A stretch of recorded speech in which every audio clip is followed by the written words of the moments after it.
Stephen, it's great to have you back on the show. I do want to get to the topics specifically of the book, but first, just all of the investor back and forth, dare I even use the word after last week, enthusiasm about the possibility of China moving towards reopening efforts. Your take? They're tweaking the policy, Morgan, but they're not backing down from the basic view that they alone, among the great powers of the world, have been the most successful in limiting fatality since the outbreak of COVID-19. So, yeah, there's some relaxation of testing and quarantines, but the focus on really being tough and clamping down on outbreaks, which is really almost impossible to do in an Omicron variant dominated pandemic. I think they're still largely wedded to the basic philosophy of that approach.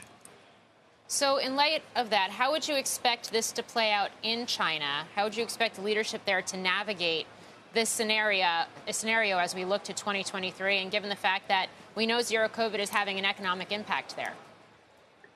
Well, this year is a lost year. I mean, the growth rate is probably going to be below 3%. So for a Chinese economy that we're used to seeing grow in the 7 to 9% zone, that is the functional equivalent of a recession.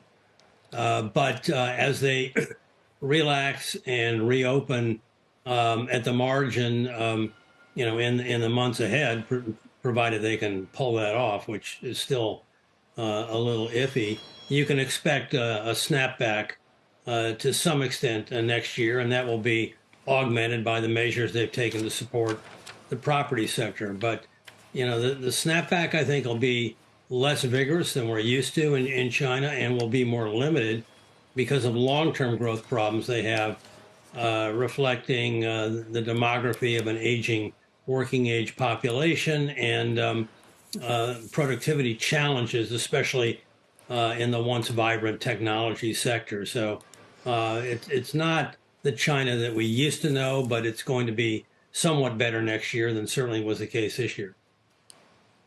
Well, Stephen, speaking of the China you used to know, how would you advise clients these days then to approach this country at this point, given, not just the lockdowns, the changes in regulation, the leadership for life now with Xi Jinping and so many other issues that people are dealing with? What do you tell people when they say, hey, should I invest in China?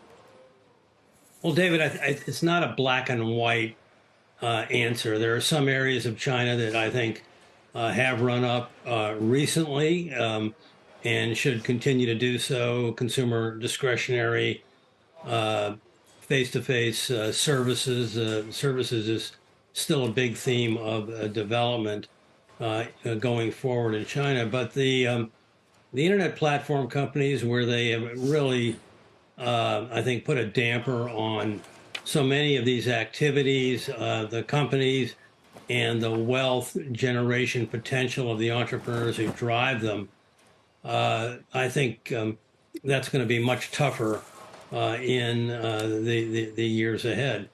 And look, I've been a congenital China bull, as you know, for maybe 25 years, and I'm definitely much more cautious right now, as the autocracy has a much tighter grip on the system than I ever dreamt, back in the good old days.